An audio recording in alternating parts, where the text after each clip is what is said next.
ಮೇ 12 ಶಕ್ತಿಯುತವಾದ ವೈಶಾಖ ಪೌರ್ಣಮಿ. ಮನೆಯಲ್ಲಿ ಈ ರೀತಿ ಮಾಡಿ ಅದೃಷ್ಟ ಕೂಡಿ ಬರುತ್ತದೆ. ನಮ್ಮ ಹಿಂದೂ ಧರ್ಮದಲ್ಲಿ ಪೌರ್ಣಮಿ ತಿಥಿಗೆ ಪ್ರತ್ಯೇಕವಾದ ಸ್ಥಾನವಿದೆ. ಆದರೆ ವೈಶಾಖ ಮಾಸದಲ್ಲಿ ಬರುವ ಪೌರ್ಣಮಿ ಲಕ್ಷ್ಮೀದೇವಿಗೆ ಇಷ್ಟವಾದ ದಿನವಾಗಿ ಭಾವಿಸಲಾಗುತ್ತದೆ. ಈ ವರ್ಷ ವೈಶಾಖ ಪೌರ್ಣಮಿ ಮೇ 12ನೇ ತಾರೀಕು ಬಂದಿದೆ. ಈ ದಿನ ಮನೆಯಲ್ಲಿ ಈ ಚಿಕ್ಕ ಪರಿಹಾರಗಳನ್ನು ಮಾಡುವುದರಿಂದ ಮನೆಯಲ್ಲಿ ಆನಂದ, ಶ್ರೇಯಸ್ಸು, ಸಂಪತ್ತು ಹೆಚ್ಚಾಗುತ್ತದೆ. ಈ ದಿನ ಲಕ್ಷ್ಮೀದೇವಿಯ ಅನುಗ್ರಹಕ್ಕಾಗಿ ಯಾವ ನಿಯಮಗಳನ್ನು ಪಾಲಿಸಬೇಕು ಎಂದು ಇವತ್ತಿನ ಈ ವಿಡಿಯೋದಲ್ಲಿ ತಿಳಿಯೋಣ. ವೈಶಾಖ ಪೌರ್ಣಮಿಯ ದಿನ ಸಂಪತ್ತಿಗೆ ದೇವತೆಯಾಗಿರುವಂತಹ ಲಕ್ಷ್ಮೀದೇವಿಯನ್ನು ಪೂಜಿಸಿದರೆ ತುಂಬಾ ಒಳ್ಳೆಯದು.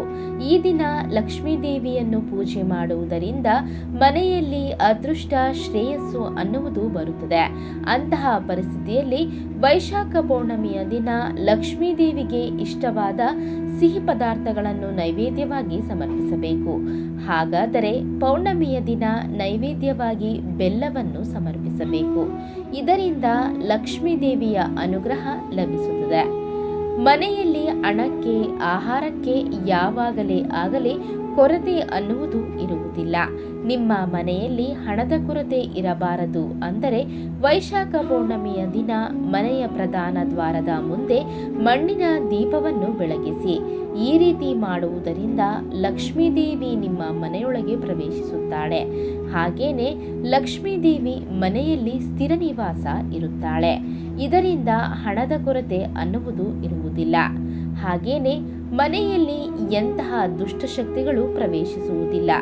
ನೀವು ತೀರದ ಕಷ್ಟಗಳಿಂದ ಬಾಧೆ ಪಡುತ್ತಿದ್ದರೆ ವೈಶಾಖ ಪೌರ್ಣಮಿಯ ದಿನ ಅಮ್ಮನವರ ದೇವಸ್ಥಾನಕ್ಕೆ ಹೋಗಿ ಒಂದು ತೆಂಗಿನಕಾಯಿಯನ್ನು ಹೊಡೆದು ನಿಮ್ಮ ಕಷ್ಟಗಳು ತೀರಿ ಹೋಗಬೇಕೆಂದು ಕೇಳಿಕೊಳ್ಳಿ. ಹೀಗೆ ಮಾಡುವುದರಿಂದ ನಿಮ್ಮ ಸಮಸ್ಯೆ ಏನೇ ಆದರೂ ಹತ್ತಿರದಲ್ಲೇ ಅದು ಪರಿಹಾರವಾಗುತ್ತದೆ. ಪೌರ್ಣಮಿಯ ದಿನ ದೇವಸ್ಥಾನಕ್ಕೆ ಹೋಗಲು ಸಾಧ್ಯವಾಗದೇ ಇರುವವರು ಮನೆಯಲ್ಲಿಯೇ ಪೂಜೆ ಮಾಡಿ ತೆಂಗಿನಕಾಯಿಯನ್ನು ಹೊಡೆದು ನಿಮ್ಮ ಕಷ್ಟಗಳು ಪರಿಹಾರ ಆಗಬೇಕು ಎಂದು ಕೇಳಿಕೊಳ್ಳಿ. ಇದರಿಂದ ನಿಮ್ಮ ಕಷ್ಟಗಳು ಪರಿಹಾರವಾಗುತ್ತದೆ.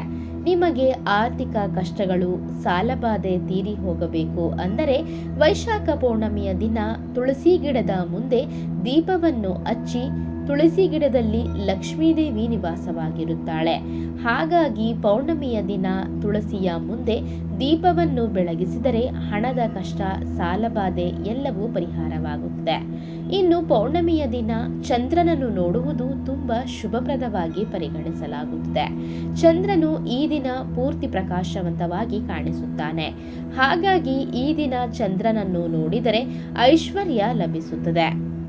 ವೈಶಾಖ ಪೌರ್ಣಮಿಯ ದಿನ ಮನೆಯಲ್ಲಿ ಖಂಡಿತವಾಗಿ ಧೂಪವನ್ನು ಹಾಕಬೇಕು. ಇದರಿಂದ ಪಾಸಿಟಿವ್ ಎನರ್ಜಿ ಹೆಚ್ಚಾಗುತ್ತದೆ. ಹಾಗೇನೆ ಮನೆಯಲ್ಲಿ ಏನಾದರೂ ದುಷ್ಟಶಕ್ತಿಗಳು ಇದ್ದರೆ ಅದು ಹೊರಗಡೆ ಹೊರಟು ಹೋಗುತ್ತವೆ.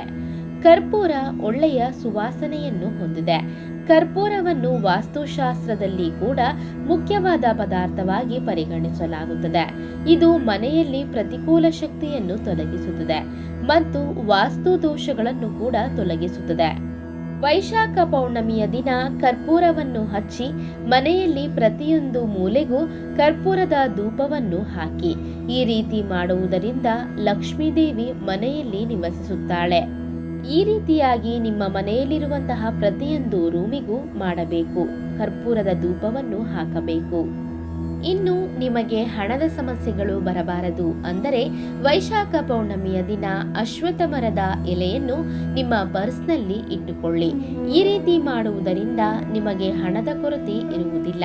ನಿಮ್ಮ ಪರ್ಸ್ನಲ್ಲಿ ಯಾವಾಗಲೂ ಹಣ ಇರುತ್ತದೆ. ಏಕೆಂದರೆ ಸಕಲ ದೇವತೆಗಳು ಅಶ್ವತ್ಥ ಮರದಲ್ಲಿ ಇರುತ್ತಾರೆ, ಆ ಎಲೆಯಲ್ಲಿ ಇರುತ್ತಾರೆ ಎಂದು ನಂಬಿಕೆ. ನೀವು ಹಣ ಇಡುವ ಜಾಗದಲ್ಲಿ ಈ ಎಲೆಗಳನ್ನು ಇಟ್ಟರೆ ಆರ್ಥಿಕ ಕಷ್ಟಗಳು ಪರಿಹಾರ ಆಗುವುದಲ್ಲದೆ ಅದೃಷ್ಟ ಕೂಡ ಕೂಡಿ ಬರುತ್ತದೆ.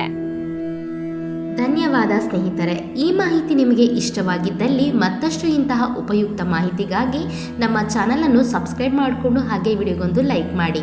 ಜೊತೆಗೆ ಮತ್ತಷ್ಟು ಇಂತಹ ಉಪಯುಕ್ತ ಮಾಹಿತಿಗಾಗಿ ಫೇಸ್ಬುಕ್ನಲ್ಲಿ ನಮ್ಮ ಪೇಜನ್ನು ಫಾಲೋ ಮಾಡೋದನ್ನು ಮರಿಬೇಡಿ. So thanks for watching our videos.